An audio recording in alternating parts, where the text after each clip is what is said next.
Naimbag nga aldaw Pilipinas, nakarating na po tayo sa ating destinasyon dito sa ah, EU. So, napakalapit na po natin sa Germany, parang dyan lang sa katabi lang natin. So, ngayon lang tayo nakapag-vlog kasi nag-adjust pa tayo sa pasikot-sikot. Syempre, in-entertain nila tayo, pinagtuunan natin sila ng attention, ng pansin. Tapos, yes, napaka-busy kasi paglapag pa lang natin dito ay start na agad ng ating trabaho. So, nag-assess ako ng mga libro, nag-assess ako ng mga textbook, mga materials. Tapos, agad akong nagturo. Yeah, so nawalan ako ng time na mag-vlog. So, baba ko sa train, paglabas ko, tinulungan ako nung isang pasahero.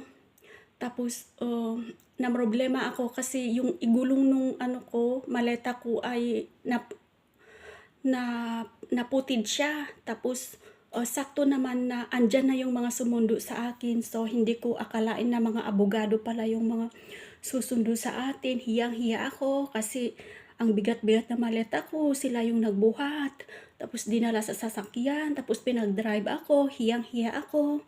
Tapos, dahil ganun kalakas si Duterte dito, so kilala na siya.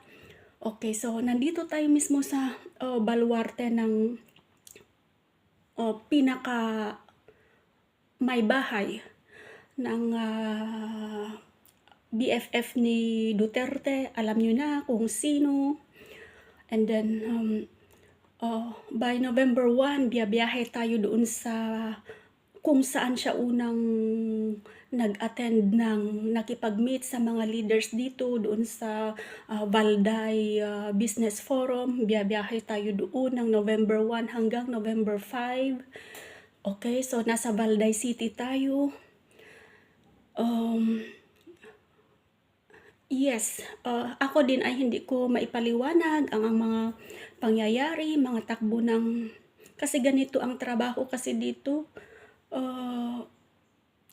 Ora-orada ka nahahatak sa iba-ibang events, iba't ibang meeting. Yeah, as part of the job.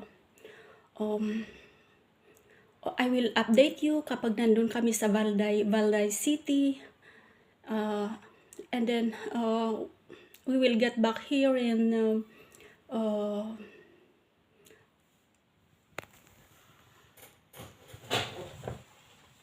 okay.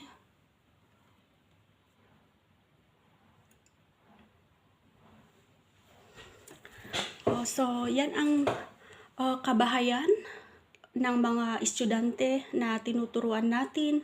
Yan ang mga bahay nila. Maginaw sa labas, winter na winter, mahirap lumabas. Yeah.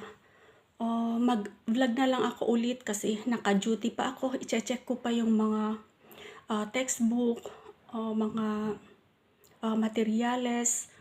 So, I need to work for now, bye for now, and I will update you. Mabuhay ang ating presidente, si our beloved President Inday Sara Duterte, Duterte supporters, PDP laban, sina Bantag, sina Tebes, lahat ng mga naninindigan,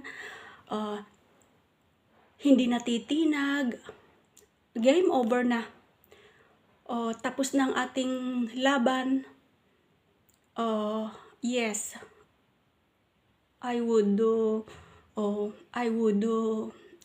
ultimately tell that the game is over, and thank God for our victory. Mabuhay Pilipinas. Bye for now.